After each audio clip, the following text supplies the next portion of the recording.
Del Evangelio según San Juan, capítulo 2, versículos del 13 al 22. Cuando se acercaba la Pascua de los judíos, Jesús llegó a Jerusalén y encontró en el templo a los vendedores de bueyes, ovejas y palomas, y a los cambistas con sus mesas. Entonces hizo un látigo de cordeles y los echó del templo, con todo y sus ovejas y bueyes. A los cambistas les volcó las mesas y les tiró al suelo las monedas. A los que vendían palomas les dijo: «Quiten todo de aquí y no conviertan en un mercado la casa de mi Padre».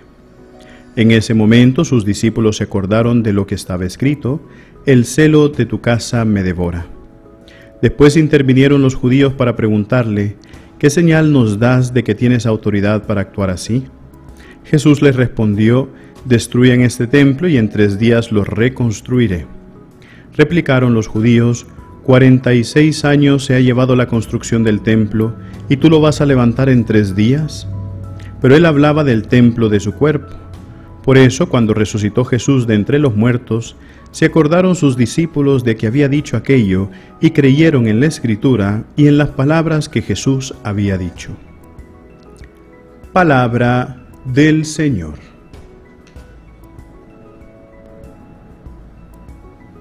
Queridos hermanos, el día de hoy estamos celebrando la fiesta de la dedicación de la Basílica de San Juan de Letrán.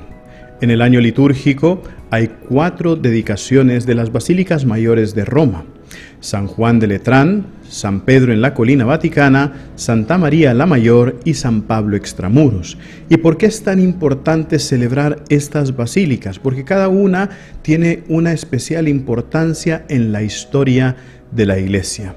Hoy que estamos celebrando San Juan de Letrán, es la primera iglesia construida y es la iglesia más importante que existe en el mundo. Es la catedral del obispo de Roma, es decir, la catedral del Papa, la iglesia de las iglesias, la catedral de las catedrales, y tiene aquella figura de unidad. Sabemos que la catedral es la sede del obispo de la zona. Por ejemplo, aquí en San Salvador, en la arquidiócesis de San Salvador, Catedral Metropolitana de San Salvador, que está situada aquí en el centro de nuestra ciudad, es la iglesia principal de nuestros departamentos de Cuscatlán, San Salvador y La Libertad. Y ahí, en esa iglesia, pues está la sede del obispo, ¿verdad? Y sobre todo es lo que mantiene la unidad en nuestra diócesis, en nuestro territorio de iglesia. Es por eso que San Juan de Letrán es la que mantiene la unidad de la Iglesia Universal, porque es la catedral del Papa. Aparte de eso, como decíamos hace un momento, es la primera iglesia construida por parte del emperador Constantino. Recordemos que en los primeros siglos, primeros 3 e inicio del IV siglo, la iglesia cristiana fue muy violentamente perseguida por los emperadores anteriores del Imperio Romano, sobre todo porque ellos consideraban que la fe era muy unido a las situaciones políticas que ellos estaban viviendo en ese momento, y sobre todo ya en esos primeros siglos el Imperio Romano empieza a decaer. Entonces, en esa decadencia del Imperio Romano, lo que hacen es echarle la culpa a los cristianos. ¿Por qué? Porque están empezando a dividir la fe de un pueblo que la tenía bien unida, bien fundamentada.